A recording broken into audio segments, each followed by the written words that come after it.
আজকের আলোচনার বিষয় হলো ক্লাস 8-এর ভূগোল, গোরখাড়া বিদ্যা মন্দির হাই স্কুল এইচএসের যে সমস্ত প্রশ্নোত্তরগুলো আছে সেগুলো নিয়ে আমরা আলোচনা করব। তো চলো তোমরা ভিডিওটা স্কিপ না করে শেষ পর্যন্ত দেখো। প্রতিটা প্রশ্নের উত্তর আমরা একদম টেক্সট বুক থেকেই দেবো, ঠিক আছে?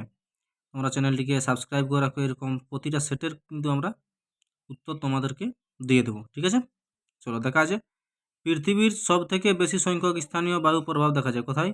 ভূমধ্যসাগর সন্নিহিত অঞ্চলে। কোথায় দেখতে পাওয়া যায়? ভূমধ্যসাগর সন্নিহিত অঞ্চলে। দেখো কি দেওয়া আছে, নাতিশীতোষ্ণ মণ্ডলে গরমকালের শুরুতে ঘূর্ণবাত, পরিচলন না শৈলক্ষেপ বৃষ্টিপাত দেখা যায়। কি দেখতে পাওয়া যায়? পরিচলন বৃষ্টিপাত দেখতে পাওয়া যায়। চলো অপশান বি। চলো 3 নম্বর দেখো, ক্রান্তীয় ঘূর্ণবাত বঙ্গোপসাগরে কি নামে পরিচিত? সাইক্লোন নামে পরিচিত। কি নাম? সাইক্লোন। পরেরটা দেখো, মার্কিন যুক্তরাষ্ট্রের বৃহত্তম লৌহস্ফীত কেন্দ্র হলো কি? শিকাগোর গেরি। চলো দেখো, পৃথিবীর উচ্চতম জলপ্রপাত এঞ্জেল।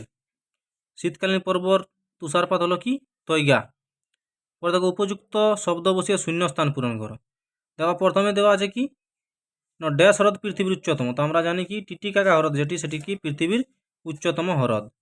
পরবর্তী দেখো, 2009 সালে ঘূর্ণবাত আইলা নামে পরিচিত। তারপর দেখো, শিল্ড কথার অর্থ হলো কি? শক্ত পাথুরে তরঙ্গায়িত প্রাচীন ভূখণ্ড আছে শিল্ড কথার অর্থ। চলো এদিকে দেখো, ড্যাশ পৃথিবীর দীর্ঘতম পর্বতমালা। কি? আন্দিজ হলো পৃথিবীর দীর্ঘতম পর্বতমালা। পরের কোশ্চেন দেখো, পৃথিবীর উচ্চতম সক্রিয় আগ্নেয়গিরির নাম কি? Mount Chimborazo.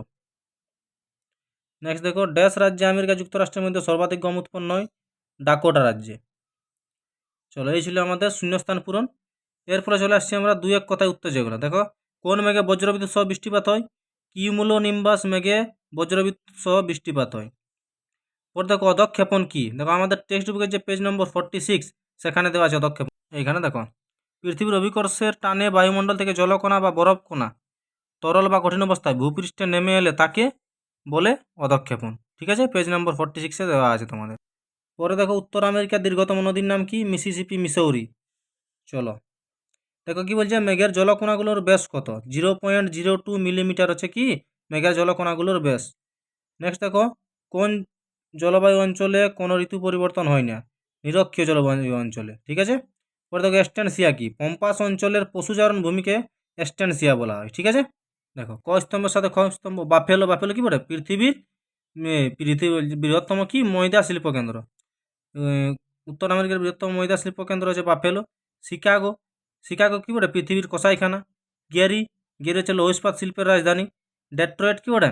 ডেট্রয়েট হচ্ছে বৃহত্তম মোটর গাড়ি নির্মাণ কেন্দ্র। আর উইসকনসিন কি আছে? উইসকনসিন হচ্ছে আমাদের ডেয়ারি শিল্পের প্রধান কেন্দ্র। এখানে দেওয়া আছে পঞ্চহ্রদের নাম কি? পেজ নম্বর 83-তে আছে। ওই যে আমাদের ছিল অন্টারিও, হুরন, এইসবগুলো আছে কি পঞ্চহ্রদের পঞ্চহ্রদ।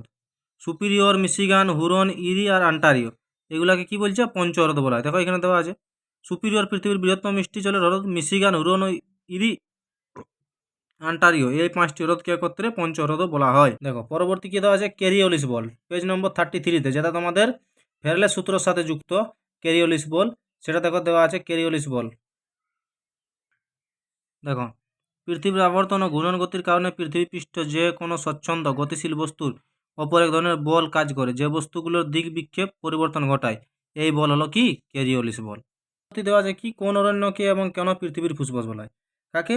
সেলভার যে চিরহরিত বৃক্ষের বনভূমি দেখা যায় তাকে কি বলা হয়? পৃথিবীর ফুসফুস। জায়গাটা দেখো, এক নজরে সেলভা অরণ্য। দেখো, পৃথিবীর মোট জীবন্ত প্রজাতির 10% বসবাসের স্থান এখানে।